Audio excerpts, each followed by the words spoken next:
तो ये last time पे हम लोगों ने रेजोनेंस के बारे में डिस्कस किया था, है ना। रेजोनेंस में बहुत सी बातें भी रह गई थी, तो देखो रेजोनेंस को एक बार फिर से देखते हैं। कुछ एक्स्ट्रा पॉइंट्स यहाँ पे आएंगे कि रेजोनेंस सर्किट में क्या होता है। आर, एल एंड सी, ठीक है, और ये आपका एसी सोर्स होता है, ठीक है। इम्पिडेंस जो होता है that is under root R square, सारे फॉर्मूले लिखते हैं एक बार, R square plus XL minus XC का होल स्क्वायर, ये इम्पिडेंस होता है। जो tan फाई होता है वो होता है XL minus XC by R, ठीक है। और जो करंट की वैल्यू होती है आई, वो होती है वी बाई जेड, अगर ये वी आर एम एस है, वी बाई जेड। ये सब बातें होती है रेजोनेंस पे, सॉरी ये नॉर्मल बातें होती है ना आरएलसी सर्किट। रेजोनेंस कब होता है? अगर आपका एक्सएल एक्सी के इक्वल हो गया, और एक्सएल एक्सी के इक्वल कब होगा? When omega L is 1 by omega C and when omega is 1 by root L C, ठीक है। तो अगर ओमेगा की root value 1 by root L C हो गई, जो सोर्स की फ्रीक्वेंसी है, तो उस केस में एक्सएल इज एक्सी, और एक्सएल एक्सी होने पे क्या होगा? अगर मैं यहाँ पे एक्सएल को एक्सी के इक्वल पुट करता हूँ तो आपको पता चलेगा कि इस इक्वेशन को मॉडिफाई करके मैं क्या लिख सकता हूँ, Z is equal to R, impedance is equal to R. यहाँ पे एक्सएल को एक्सी पुट करता हूँ तो tan फाई 0, मतलब फाई की वैल्यू 0 हो गई, और यहाँ पे अगर मैं Z की जगह R पुट करता हूँ तो I is equal to V by R, ठीक है। तो सर्किट बिहेव्स प्योरली रेजिस्टिव, ये बता चुका हूँ आपको। फेज डिफरेंस इज 0, करंट और वोल्टेज में फेज डिफरेंस 0 हो जाएगा, और I is equal to V by R, ठीक है। रीजन बता चुका हूँ कि जितना प्लस माइनस इसमें आएगा उतना ही माइनस प्लस इसमें आएगा, और दोनों में मिला के एक दूसरे को कैंसिल कर जाएगा, ठीक है। ये रेजोनेंस की कंडीशन होती है। एक पॉइंट और बहुत इंपॉर्टेंट था यहाँ पे, ठीक है, कि रेजोनेंस में कभी कभी क्या होता है कि जो इनके क्रॉस वोल्टेज आता है ना, that can be greater than the voltage of the source. कैसे? मान लो ये करंट कितनी आएगी रेजोनेंस के टाइम बताओ आपकी, जो करंट आएगी that will be V by R, this is current, ये तो करंट होगी। और अगर आपका एक्सएल, अगर मैं आपसे पूछूं what is voltage across L, तो आप बोलोगे वोल्टेज अक्रॉस एल क्या होगा? दैट इज आई एक्सएल होगा। एंड व्हाट इज आई? जब भी नॉर्मल बात होती है, मैं आपको 10 बार बोल चुका हूं कि हमेशा आरएमएस के लिए बात होती है, ठीक है। This is I XL. What is I? I is V by R into XL. अगर एक्सएल की वैल्यू आर से बड़ी हो गई तो आप देखो VL ग्रेटर देन V आ जाएगा। तो एक दो बार यही मैं ऐसा ही पूछ लिया है कि नॉर्मली भाई डीसी में ऐसा नहीं होता। डीसी में क्या होता है? डीसी में क्या कहानी चलती है? डीसी में अगर आपने बैटरी लगाई है ना, तो ये हमेशा वोल्टेज बटेगा और कम कम जाएगा सब में। लेकिन यहाँ देख रहे हो क्या हो रहा है कि यहाँ पे तो V है, ठीक है, और यहाँ पे ज़्यादा वोल्टेज आ गया। तो AC में ऐसा भी हो सकता है कि VL ग्रेटर देन V हो जाए और VC ग्रेटर देन V हो जाए, ऐसी पॉसिबिलिटी भी बन सकती है रेजोनेंस के टाइम पे, ठीक है। ये सब बातें हो गई, ठीक है। मैंने आपको बहुत एक छोटी साइन बोली थी कि they are used for tuning circuits, है ना। तो आज हमारा सारा डिस्कशन उसी पे रहेगा कि ट्यूनिंग कैसे करता है, क्या काम होता है इसका। देखो अब इम्पिडेंस की बात करते हैं। जो हमारा इम्पिडेंस होता है वो होता है under root R square plus XL minus XC का होल स्क्वायर, ये हमारा इम्पिडेंस होता है, ठीक है। अगर हम यहाँ पे वैल्यू पुट कर दें एक्सएल की, ओमेगा एल, एक्सी की वैल्यू पुट कर दें 1 अपॉन ओमेगा सी का स्क्वायर, ये इम्पिडेंस आ गया। अगर आप Z वर्सेस ओमेगा का ग्राफ बनाएंगे, जो कि आपसे एकेडमिक में भी पूछता है या आपसे स्कूल में बोर्ड में पूछ लेता है कि Z वर्सेस ओमेगा का ग्राफ बनाइए, ठीक है, तो बनाएंगे तो नहीं हम बैठ के कि ओमेगा की डिफरेंट डिफरेंट वैल्यूज पुट करें, और ये आसान सा ग्राफ भी नहीं है, क्वाड्रेटिक एंड फोर्थ पावर आ जाएंगी यहाँ पे, ठीक है। लेकिन आप बनाएं तो आपको पता चलेगा कि जो Z वर्सेस ओमेगा का ग्राफ होगा वो ऐसे जाएगा, Z एंड ओमेगा ऐसे ग्राफ चलेगा, ठीक है, Z वर्सेस ओमेगा। और ये जो होगा यहां पे आप देख सकते हैं, आ जाना भाई। हाँ नहीं मैंने कुछ नहीं लगाया। ठीक है। तो क्या हो रहा है कि जैसे आपका ओमेगा बढ़ेगा इम्पिडेंस कम होता जा रहा है, देखो, और ये जो ओमेगा होगा ये ओमेगा नॉट होगा। पता है ना आपको कि जो इम्पिडेंस होता है वो आपका रेजोनेंट फ्रीक्वेंसी पे सबसे कम हो जाता है और इम्पिडेंस की वैल्यू आर के बराबर हो जाती है। तो जैसे आप ओमेगा बढ़ाओगे इम्पिडेंस कम होगा, और सबसे कम इम्पिडेंस कहाँ पे होगा, जब आपकी रेजोनेंस फ्रीक्वेंसी आएगी उस टाइम पे इम्पिडेंस सबसे कम होगा, this is equal to R. इसके बाद फिर आपका बढ़ने लगेगा, ठीक है, इसके बाद इसकी वैल्यू फिर बढ़ने लगेगी। तो ये हमारा जेड वर्सेज ओमेगा का ग्राफ होता है।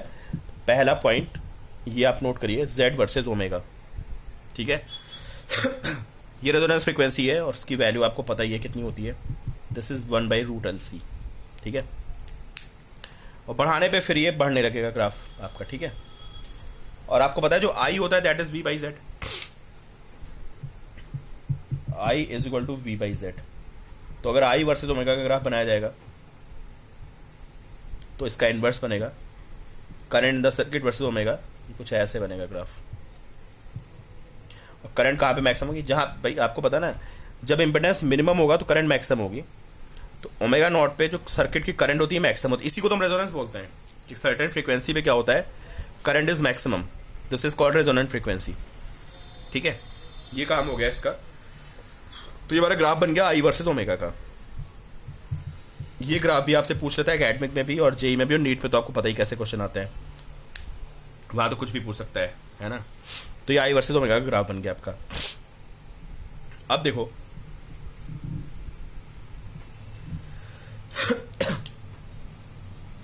अब इसमें एक चीज आती है ना, आप समझना है कि आपको ट्यूनिंग कैसे करता है, ट्यूनिंग में होता क्या है, ठीक है।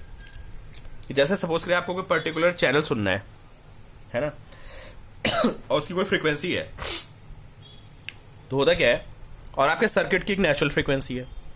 जो आपका सर्किट है इतना इजी तो नहीं होता है, कॉम्प्लेक्स है, उसमें बहुत सारे वो एलिमेंट्स होते हैं, है ना, ट्रांजिस्टर्स भी लगते हैं उसमें, मतलब सेमीकंडक्टर्स भी लगते हैं, आपका इंडक्टर भी लगता है, कैपेसिटर लगता है, कॉम्प्लेक्स सा सर्किट होता है। मैं आपको बहुत बेसिक वे में बता रहा हूँ क्या होता है वहाँ पे, कि जैसे आपका RLC सर्किट है, R, L एंड C, ठीक है, और ये आपका कोई सोर्स है, ठीक है।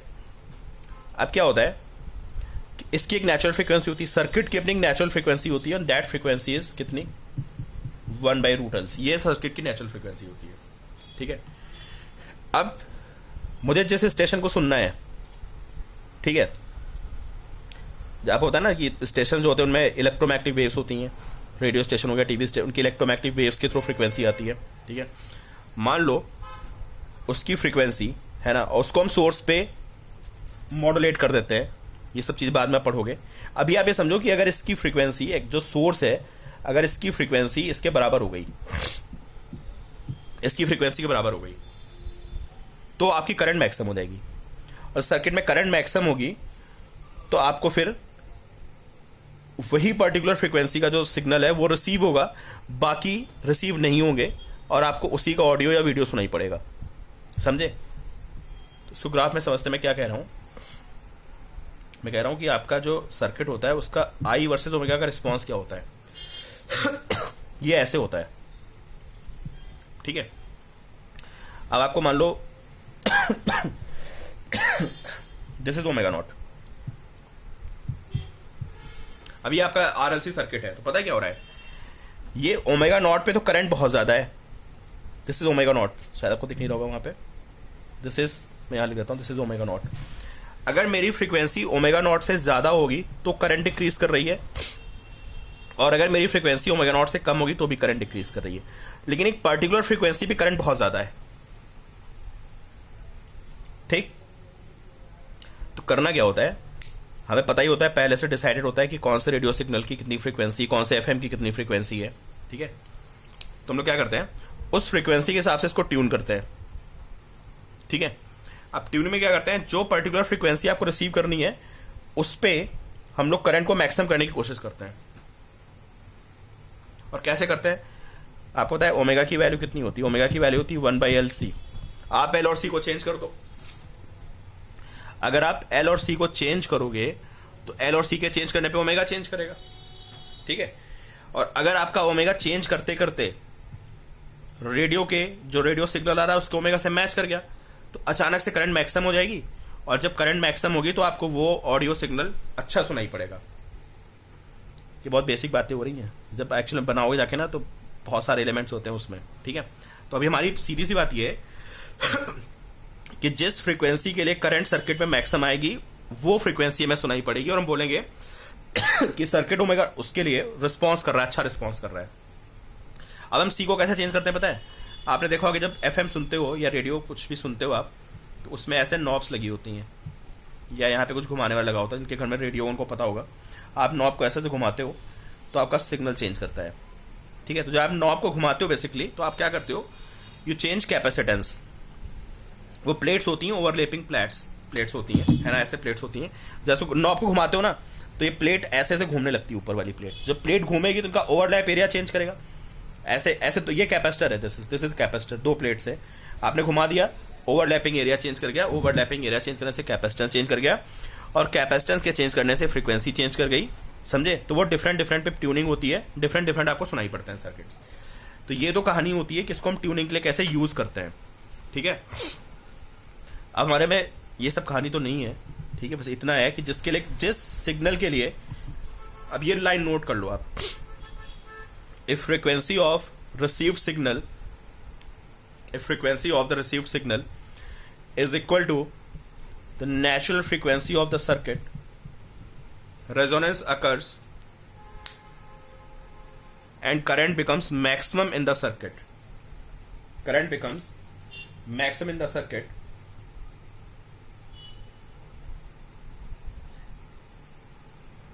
and radio signal becomes audible. या रेडियो सिग्नल इज रिसीव्ड,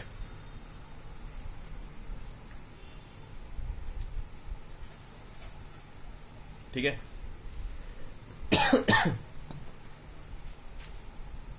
ये कहानी होती है। अब देखो, इस पे होता है क्यू फैक्टर या क्वालिटी फैक्टर बोलते हैं इसको, क्यू फैक्टर और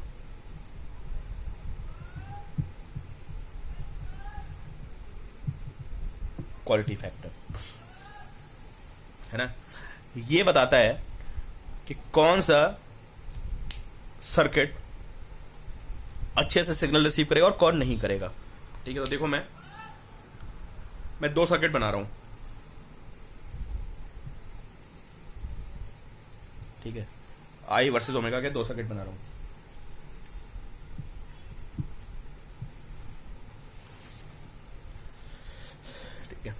एक तो मैंने ये सर्किट बना दिया, ठीक है।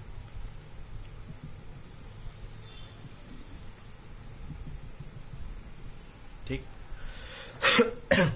और एक मैंने ये सर्किट बना दिया, आई वर्सेस ओमेगा, दो सर्किट हो गए मैंने, ठीक है। दोनों की रेजोनेंस फ्रीक्वेंसी सेम है, मतलब दोनों सर्किट में करंट सेम फ्रीक्वेंसी पे मैक्सिमम हो रही है, ठीक है। जो ऐसा वाला होता है इसको हम बोलते हैं मोड सेलेक्टिव। ये सब एनसीईआरटी में है, एनसीईआरटी की बातें चल रही हैं और बिल्कुल आ सकती हैं। मोड सेलेक्टिव, इसको हम बोलते हैं लेस सेलेक्टिव। अब थोड़ा वीडियो पॉज करो और सोचो ये मोड सेलेक्टिव लेस सेलेक्टिव कैसे हो गया, ठीक है। अब देखो, सेलेक्टिव का मतलब क्या होता है कि ये सेलेक्टिव का मतलब ये ओमेगा नॉट को बहुत अच्छे से कैच करेगा। हालांकि अभी कोई मेरे पास फॉर्मूला या पैरामीटर नहीं कि तुमको बताऊंगी तो ऐसे ऐसे हो रहा है, आप समझ लो कि ओमेगा नॉट को बहुत अच्छे से कैच करेगा। और जैसे आपकी फ्रीक्वेंसी, देखो कैच करने का मतलब है कि जब आपकी करंट मैक्सिमम होगी तो वो सिग्नल अच्छे से रिसीव हो रहा है, इसका मतलब उस सिग्नल पे करंट बहुत ज़्यादा है, सिग्नल अच्छे से रिसीव हो रहा है, ठीक है। अगर मैं फ्रीक्वेंसी को थोड़ा सा बढ़ा दूँ, हल्का सा ओमेगा नॉट से ज़्यादा फ्रीक्वेंसी ले आऊँ, तो क्या हो रहा है बताओ, करंट सडनली डिक्रीज कर गई। देखो करंट की वैल्यू कम हो गई। इसका क्या मतलब हुआ, किस पर्टिकुलर फ्रीक्वेंसी पे तो करंट मैक्सिमम है, लेकिन जैसे इस फ्रीक्वेंसी इससे थोड़ा आगे बढ़ी या थोड़ा कम हुई, करंट डिक्रीज कर गई। करंट डिक्रीज कर गई तो उसको रिस्पॉन्स नहीं करेगा और सिग्नल ऑडिबल नहीं होगा। मतलब ये बढ़िया से फिल्टर आउट कर देता है। मोड सेलेक्टिव का मतलब है कि एक पर्टिकुलर फ्रीक्वेंसी को कैच करेगा, रिस्पॉन्स इज, अरे यार इतना शोर हो रहा है,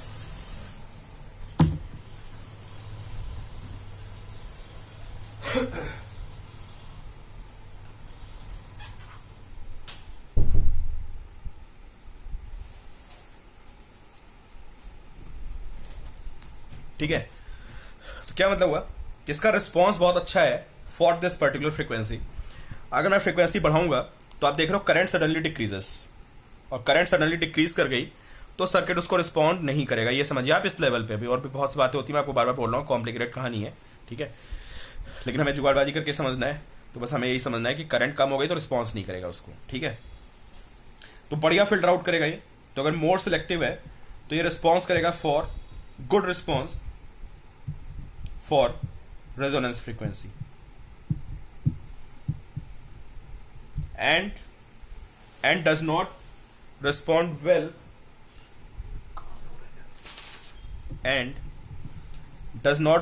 well for other frequencies।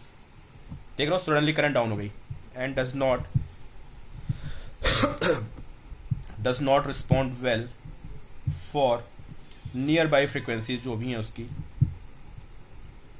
Filter कर दिया इसने। सॉरी आप देख नहीं पा रहे हो, चलो मैं लिख बोल रहा हूं, and does not respond well for nearby frequencies, ये लिखा हुआ है यहाँ पे। ठीक है, तो ये फिल्टर आउट कर दिया इसने, गुड फिल्टर हो गया, नहीं गुड फिल्टर एक तरह से। ये मतलब होता है मोर सिलेक्टिव का। लेस सिलेक्टिव आप समझ चुके होगे क्या होता है, देख रहे हो अगर मैं फ्रीक्वेंसी को बढ़ा रहा हूँ, फ्रीक्वेंसी को कम कर रहा हूँ, तो करंट में बहुत खास चेंज नहीं आ रहा। पहले करंट इतनी थी, फिर इतनी हुई, फिर इतनी हुई, ठीक है, तो यार ओमेगा नॉट पे भी रिस्पॉन्स कर रहा है, उसके बाद भी रिस्पॉन्स कर रहा है, उस पर सब पे रिस्पॉन्स दे रहा है ये, तो मिक्स ही वॉइस आएगी, पता है, सारे सिग्नल एक में मिक्स करने लगेंगे, तो एक साथ दो स्टेशन सुनाई देने लगेंगे आपको। तो ये तो बढ़िया नहीं हुआ ना। हमें मेन काम तो फिल्टर करना होता है ना, कि एक पर्टिकुलर टाइम पे एक ही फ्रीक्वेंसी को कैच करे, उसके बाद की कैच ना करे, ठीक है, इसको होता है लेस सिलेक्टिव। ठीक है, क्योंकि करंट में चेंज नहीं आ रहा, समझ रहे, आप फ्रीक्वेंसी को बढ़ा रहे हो तो करंट को एकदम से गिर जाना चाहिए था ना। करंट के एकदम से गिरने का मतलब होता है, बल्कि ये तो और बनाए हुए ना एक्चुअल में, तो ये बहुत शार्प होते हैं, पता है, बहुत ज़्यादा शार्प होते हैं। आप सोच रहे हो बिल्कुल ऐसे होते हैं, स्ट्रेट, समझ रहे हो, ऐसे ऐसे होते हैं सर्किट, ऐसे। तो जरा सी करंट बढ़ाई, एकदम से करंट जीरो हो जाएगी एक पर्टिकुलर फ्रीक्वेंसी के बाद, समझे। तो उसका काम होता है मोर सिलेक्टिव का मतलब कि बढ़िया रिस्पॉन्स और बाकी सारी फ्रीक्वेंसीज को फिल्टर आउट कर देना। ये मैं पता कहाँ से चल रहा है, मतलब वैसे तो तुम्हें एक्सपेरिमेंट देख के पता चलेगा, क्या मैं कुछ आई और ओमेगा ग्राफ से भी पता चल रहा है कि लेस सिलेक्टिव और मोर सिलेक्टिव का क्या कॉन्सेप्ट है। बिल्कुल पता चल रहा है, जो ज़्यादा वाइड है वो लेस सिलेक्टिव है, और जो कम वाइड है या जो नैरो है ना, जो नैरो है वो ज़्यादा सिलेक्टिव है, ठीक है। तो देखो दोनों के ओमेगा सेम है, दोनों के जो ओमेगा है वो सेम है, ठीक है, लेकिन ये नैरो है, ये नैरो है, ये वाइड है। अब ये नैरो वाइड, यार कुछ ना कुछ तो हमें पैरामीटर लेना पड़ेगा कि कहाँ से नैरो कहाँ से वाइड है। वाइड तो यहाँ भी है, वाइड यहाँ भी, वाइड यहाँ भी, हर जगह वाइड है ये। ठीक है, तो क्वालिटी फैक्टर को हम इसको डिफाइन करते हैं पहले। देखो अब हमें इसकी विड्थ मेजर करनी बेसिकली, समझे, तो जो जितना नैरो है उसका क्वालिटी रिस्पॉन्स उतना ही अच्छा है, और जितना वाइड है उसका क्वालिटी रिस्पॉन्स उतना ही बैड है। तो हमें विड्थ मेजर करनी है। अब विड्थ हमें कहाँ से मेजर करनी है, उसके लिए हमने क्राइटेरिया बना रखा है कि अगर यार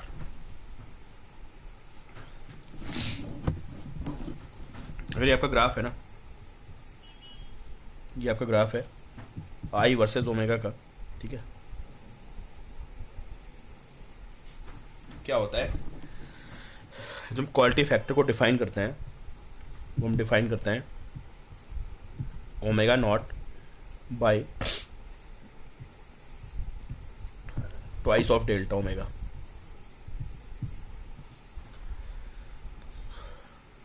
ठीक है, ये जो ट्वाइस ऑफ डेल्टा ओमेगा होता है ये इसकी विड्थ होती है। इसकी विड्थ किसकी, अब विड्थ का कोई क्राइटेरिया तो बनाना पड़ेगा ना, या कि विड्थ कहीं से भी ले लेंगे, है ना। तो विड्थ का क्राइटेरिया ये होता है कि इसमें दो फ्रीक्वेंसी होती हैं, इनको बोलते हैं half power frequency, omega 1 and this omega 2, ठीक है। तो इनके बीच की जो वो होती, और ये हमारी सेंट्रल फ्रीक्वेंसी हो गई, कौन सी, दिस इज ओमेगा नॉट, ये हमारी रेजोनेंस फ्रीक्वेंसी हो गई। इसको हम बोलते हैं डेल्टा ओमेगा, इसको हम बोलते हैं डेल्टा ओमेगा। तो ये हमने विड्थ यहाँ पे मेजर की, कहाँ पे मेजर की, जहाँ पे half frequency, half power frequency, half power frequency क्या होती है? फ्रीक्वेंसी दिख रहा है आपको? हाँ, frequency eight which power,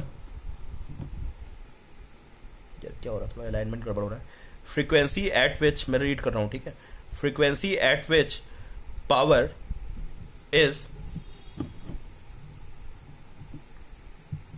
is half of maximum power.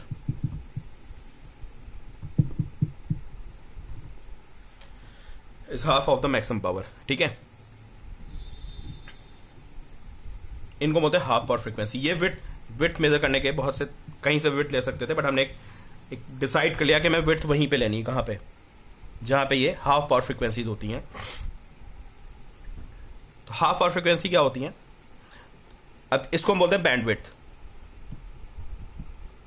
ये हमारी बैंडविड्थ हो गई, ठीक है।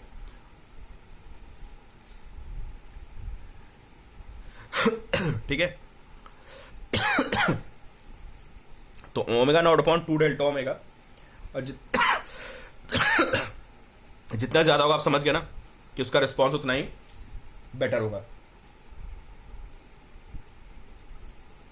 तो इसको कम होना पड़ेगा। अब निकालते हैं हाफ पावर फ्रीक्वेंसीज, ठीक है, कि हाफ पावर फ्रीक्वेंसी क्या होती है।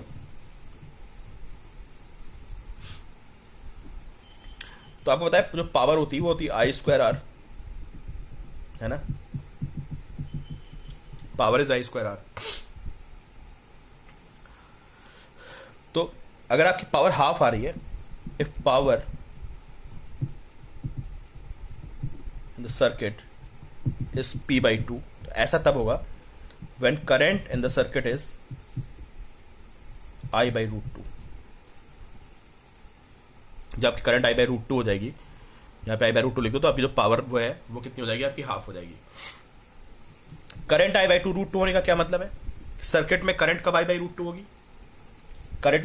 सर्किट में करंट जब I/√2 होगी, जब आपका इम्पिडेंस जो है वो आपका √2 टाइम्स हो जाए।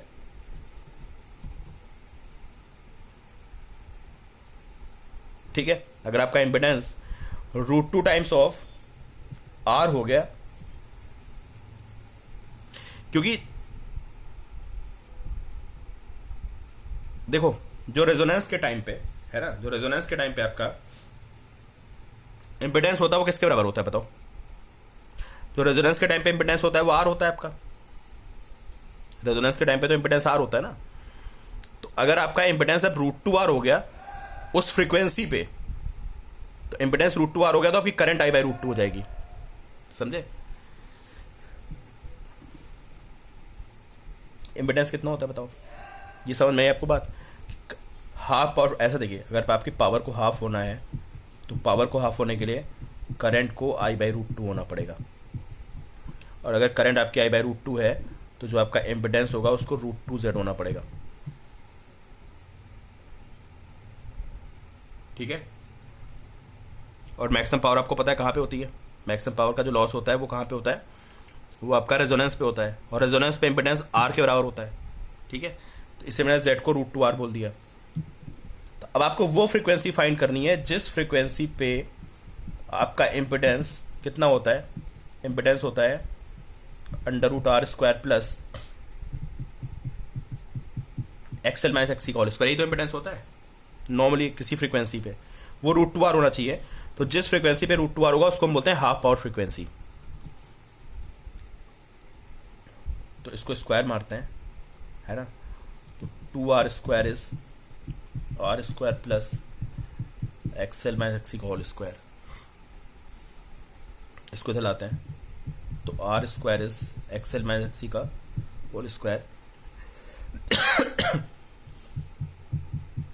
XL - XC plus minus R।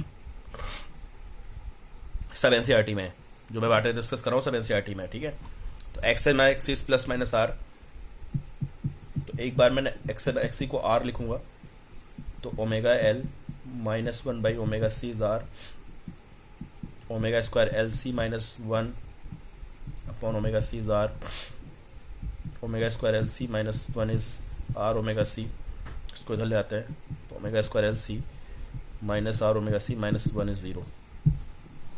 ठीक है, इसको सॉल्व करते हैं फॉर्मूला लगा के भाई रूट्स वाला, तो R C plus minus under root B square minus 4a into C upon twice of L सी।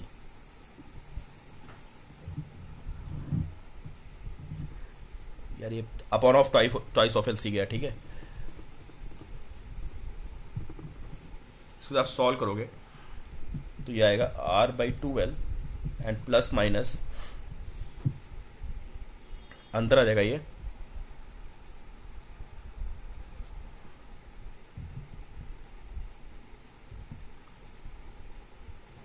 या कुछ गड़बड़ी आप चेक कर लेना। ठीक है, ये आएगा R square by 4l square, या r बाई 12 का होल स्क्वायर। ठीक है, and plus 1 by L C, sorry this is r by 12 का होल स्क्वायर। ठीक है, अब ये वाली वैल्यू आ जाएगी किसकी, हाफ पावर फ्रीक्वेंसी की। इसको सॉल्व करना है यार, कहीं एरर हुई है, मैं उसको जाके दोबारा चेक नहीं करूंगा, आप उसको चेक कर लेना। मैं बस शायद कुछ यहाँ पे मैंने गड़बड़ी कर दी है आर या एल को। ठीक है, तो r बाई 12 का whole square plus l by L C आ गया। ठीक है, ये हमारी क्या हो गई, हाफ पावर फ्रीक्वेंसी हो गई। अब इसमें से देखो एक वैल्यू जो है ना, एक वैल्यू निगेटिव आ रही होगी और एक वैल्यू हमारी पॉजिटिव आएगी। अब फ्रीक्वेंसी क्या है, फ्रीक्वेंसी निगेटिव नहीं हो सकती है, जो फ्रीक्वेंसी है या निगेटिव नहीं हो सकती है, तो इसलिए हम लोग क्या करेंगे, नेगेटिव वाले टर्म को छोड़ देंगे। ठीक है, सिर्फ किसे लेना है हमें, सिर्फ हमें पॉजिटिव वाले को लेना है, नेगेटिव टर्म को हमें छोड़ देना है। ठीक है, तो देखो भाई, तो अब देखो ये r बाई 12, ठीक है, एंड प्लस माइनस ये जो हमारा कितना रहा है, दिस इज, यार ये r बाई 12 का होल स्क्वायर है और प्लस 1 बाई एल सी। अगर मैं पूरे का अंडर रूट मारूंगा तो r बाई 12 से ज़्यादा ही तो आएगा, बताओ क्यों। अगर ये r बाई 12 का होल स्क्वायर है और प्लस 1 बाई एल सी है, अगर मैं इसको अंडर रूट मारता हूं तो r बाई 12 से तो ज़्यादा ही आएगा ना, और यहाँ भी r बाई 12 है। तो अगर ये वैल्यू r बाई 12 से ज़्यादा आ गई और ये r बाई 12 है, मैं बीच में माइनस पुट कर दूं तो ओवरऑल वैल्यू नेगेटिव हो जाएगी। ऐसा पॉसिबल नहीं, इसलिए हम सिर्फ प्लस लिखेंगे। समझ लो भाई, फॉर्मूला पूछ लेता है, ये ओमेगा 1 आ गया, समझ रहे हो, फॉर्मूला रटना पड़ेगा, ये फॉर्मूला रटना पड़ेगा, काम नहीं चलेगा इसके बिना। ठीक, अगले में माइनस आर लिखेंगे। ठीक है, XL minus XC is minus R, चलो इसको निकाल लेते हैं। तो omega L minus 1 upon omega C is minus R, तो omega square L C minus 1 upon omega C is R, तो omega square L C minus 1 is R omega C, तो omega square L C minus R C omega और minus 1 is 0। ये quadratic बन गई omega square में। ठीक है, इसको रूट्स निकालेंगे तो क्या आएगा, मैंने उस बार बी रखने में गलती कर दी थी, इसलिए मैं दोबारा इसको निकाल रहा हूँ। बी यहाँ पे कितना है, आर सी, तो R C plus minus under root R square C square है ना, minus B plus minus under root B square minus 4ac, तो 4lc बन जाएगा ये। ठीक है, and upon twice of A, तो ये ट्वाइस ऑफ एल सी बन जाएगा। ये पहले गलती हो गई थी।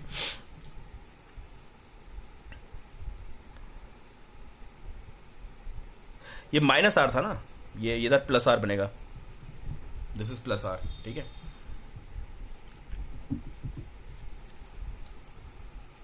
क्या गलती कर दी मैंने, एक सौ रुको यार, एक्सएल माइनस कितना था हमारा, XL minus XC is minus R था ना,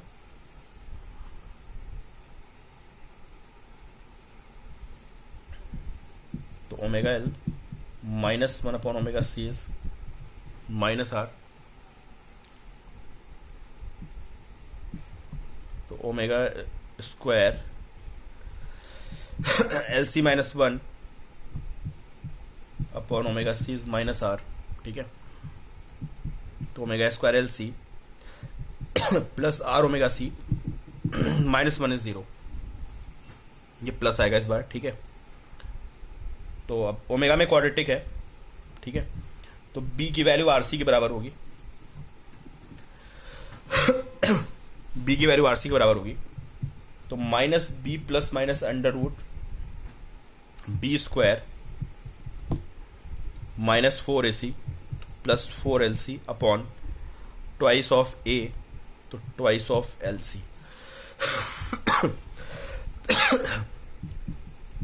minus R by 12 plus minus ये आर बाई 12 का whole square plus 1 by lc आएगा। इसको जब अंडर रूट मारूंगा तो आर बाई 12 से ज़्यादा आएगा, जब अंडर रूट मारूंगा तो आर बाई 12 से, यार ये नेगेटिव है, ये नेगेटिव नहीं हो सकता, दोनों नेगेटिव आ जाएंगे, तो उसको प्लस ही होना पड़ेगा। तो जो अगली हमारी हाफ पावर फ्रीक्वेंसी आ रही है वो कितनी आ रही है, वो आ रही है माइनस आर बाई 12 और प्लस आर बाई 12 का whole square plus 1 by LC। अब ये दोनों फॉर्मूले में याद रखने पड़ेंगे, ठीक है। अगर मैं इनका डिफरेंस निकालूं, ये होता ना, ये वैल्यू होती है ट्वाइस ऑफ डेल्टा ओमेगा, इसी को तो बोलते हैं ट्वाइस ऑफ डेल्टा ओमेगा। ये जो पूरी विड्थ आती है इसको हम बोलते हैं ट्वाइस ऑफ डेल्टा ओमेगा। और ये बात डिफरेंस होती है, किसका डिफरेंस होती है, ये ओमेगा 1 और ओमेगा 2 का डिफरेंस होती है। जब मैं इसको दोनों को डिफरेंस मारूंगा, देखो ये हमारा ओमेगा 1 आ गया, ओमेगा 2 आ गया, डिफरेंस मारोगे तो आपको पता चलेगा कि omega 1 minus omega 2 is equal to delta omega is equal to R by L आ जाएगा डिफरेंस, ये आर बाई एल हो गया, ठीक है। अब हमारा क्वालिटी फैक्टर क्या होता था, क्यू फैक्टर, ये होता था omega naught upon twice of delta omega, ठीक है। ओमेगा नॉट की वैल्यू होती है 1 बाई रूट LC और ट्वाइस ऑफ डेल्टा ओमेगा की वैल्यू कितनी आई है, ट्वाइस ऑफ डेल्टा ओमेगा की वैल्यू आई है आर बाई एल, ठीक है। ये ऊपर जाएगा, एल ऊपर जाएगा, तुम्हारा फॉर्मूला बन जाएगा 1 by R under root L by C, ये होगा क्वालिटी फैक्टर, ठीक है। इसको बोलते हैं क्वालिटी फैक्टर। ये फॉर्मूला पूछ लेता है, कब ज्यादा होगा कब कम होगा, उसकी वैल्यू भी पूछ लेता है, तो फॉर्मूला आपको याद रखना है, ठीक है। तो क्वालिटी फैक्टर जितना ज्यादा होगा इसका मतलब वो सर्किट उतना ही बेटर होगा, ठीक है।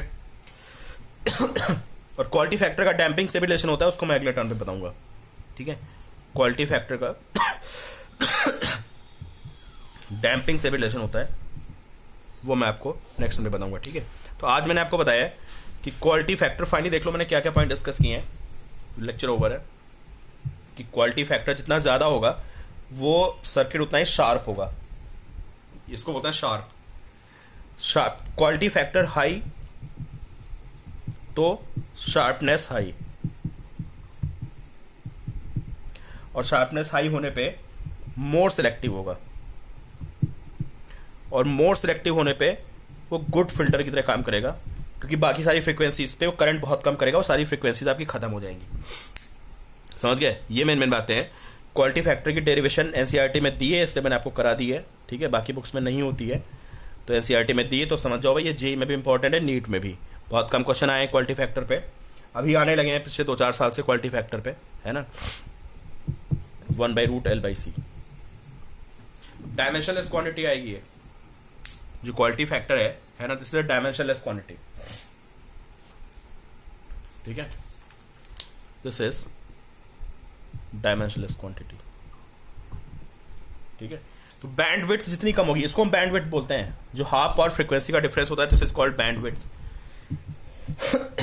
बोला था, फिर लिख लो एक बार, पूछ रहा था बैंडविड्थ क्या होती है सर्किट की, तो बैंडविड्थ क्या होती है, this is difference between half power frequencies का जो डिफरेंस होता है, दैट इज बैंडविड्थ। तो बैंडविड्थ हमारी कितनी है आज, हमारी बैंडविड्थ की वैल्यू आई है twice delta omega, this is R by L, ये भी याद कर लो, इसको हम बैंडविड्थ बोलते हैं। तो विड्थ हमारी हाफ पावर फ्रीक्वेंसी के लिए मेजर होती है, समझे।